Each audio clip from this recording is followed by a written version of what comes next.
Welcome to the spoken tutorial on LibreOffice Base. In this tutorial, we will learn the following topics on database design: determining the purpose of our database, finding and organizing the information required, dividing the information into tables.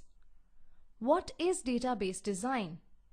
Database design is the process of producing a detailed data model of a database.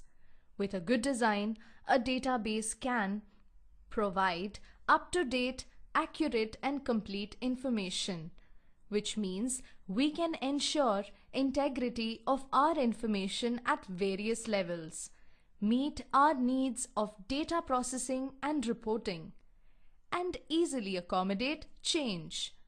The process of database design consists of the following steps: determine the purpose of our database, find and organize the information required, divide the information into tables, turn information items into columns, specify primary keys, set up the table relationships, refine our design, apply the normalization rules, and finally test, run the database and maintain.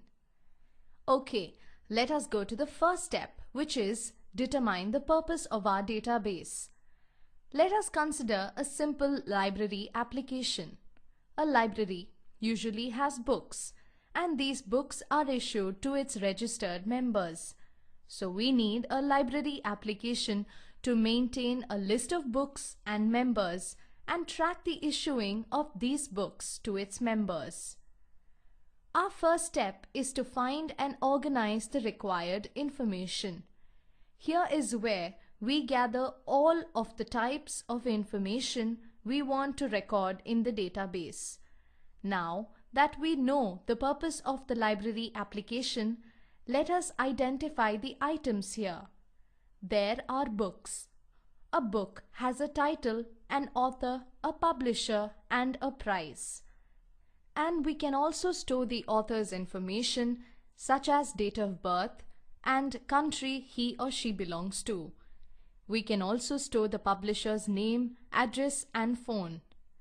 Also, there are the library members who have names, phone numbers, and addresses. Now, when a book is issued to a member, there is a book issue date, return date, actual return date, and the checked-in status. These individual items are also called attributes. Each of these attributes represents a potential column in a table.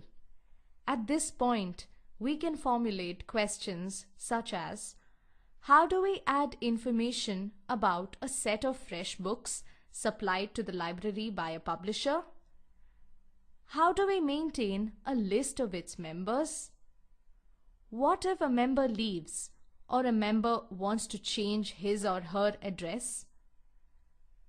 How do we update the information when a book is returned by a member?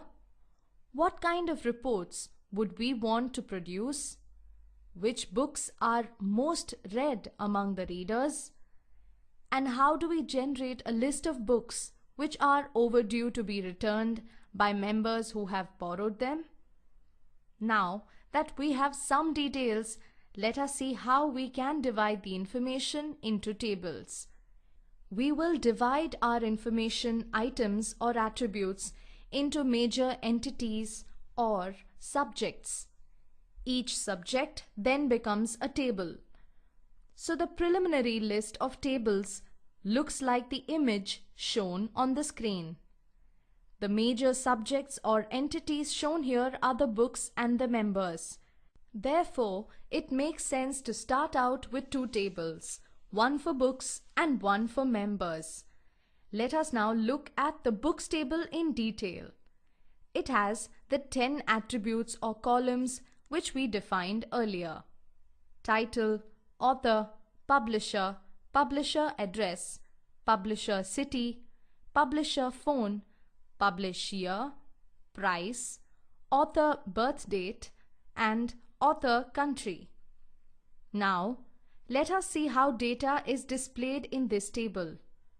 Notice that each row or record contains information about the book, its author, and its publisher. Now, there are two flaws in this design. There can be many books from the same author or the publisher. So we notice that the author's details and the publisher's details have been repeated many times, which wastes computer disk space. And a second problem with this design is it runs the risk of introducing anomalies in the database. Now, what is an anomaly? It is simply an error or inconsistency in the database. There are three types of anomalies. The first is called an insertion anomaly, which can occur when a new record is inserted or when certain attributes cannot be inserted into the database without the presence of other attributes. For example, we will suppose there is a new publisher called Penguin.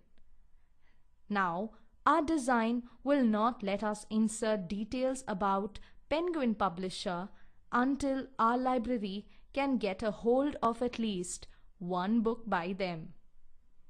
The second is called the deletion anomaly, which occurs during the deletion of a record. Here, the deletion of a row or record in the database deletes more information than we wish to delete. For example, we see that the Orient publishers have only one book titled Paradise Lost in our library. Now, if we delete this entire record, then we lose all information on Orient publishers. And we lose information about the author John Milton as well. And finally, let us see what update anomaly is. It occurs during the updating of a record. For example, let us suppose that Cambridge publishers have a new address. Now, updating the address column for this publisher requires us to make a change in more than one place. In our case, 2 places. And if Cambridge supplied 1,000 books, then it means we need to change the address in those 1,000 records. And we might accidentally change the address in one place but forget to change it in the other places. So this can lead to information not being accurate and thereby data integrity is lost. How do we solve these problems? We should redesign so that we record each fact just once. If the same information is repeated in more than one place, then we should place that information in a separate table. Let us see how. Now, we have split the books table into books, authors, and publications. Notice that the columns in each table store facts about that entity or subject only. This way, we can record the publisher information only once inside the publications table. Similarly, having a separate authors table allows recording the author information only once. And we will see how we can link these tables back to the books table in the next tutorial. This brings us to the end of this tutorial on the first part of database design in LibreOffice. To summarize, we learned the following topics on database design: determining the purpose of our database, finding and organizing the information required, dividing the information into tables. Spoken Tutorial project is a part of the Talk to a Teacher project supported by the National Mission on Education through ICT MHRD, Government of India. This project is coordinated by spokentutorial.org. More information on the same is available at the following link. This script has been contributed by Priya Suresh, Desi Crew Solutions, and this is Soundarya, Desi Crew Solutions, signing off. Thanks for joining.